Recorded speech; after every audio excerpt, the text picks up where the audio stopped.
நான் பிரிஞ்சி இலை. நான் சூப்புக்கு மட்டுமா? என்னை அலமாரியில் வையுங்கள். பூச்சிகள் துணிகளை அண்டாது. என் வாசம் உங்களுக்கு இதம், பூச்சிகளுக்கோ தாங்காது.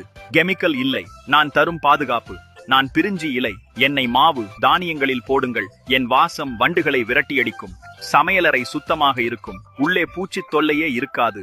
நான் பிரிஞ்சி இலை. காய்ந்த எண்ணெய் எரித்து வீடு முழுக்க காட்டுங்கள். என் புகை கொசுக்களையும் விரட்டும்.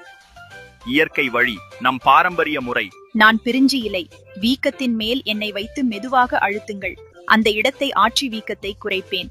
எளிய வழிகளே சிறந்த தீர்வு. நான் பிரிஞ்சி இலை. என் நறுமணம் உங்கள் நரம்புகளை தளர்த்தி அமைதிப்படுத்தும். இரவில் என்னை அருகில் வையுங்கள். தூக்கம் மிக எளிதாக வரும். இது அமைதியான மற்றும் இதமான இயற்கை முறையாகும். சமையலை தாண்டி எனக்கு பல பயன்கள் உண்டு. நினைவில் வைத்து சேமியுங்கள். ஆழ்வேதவும்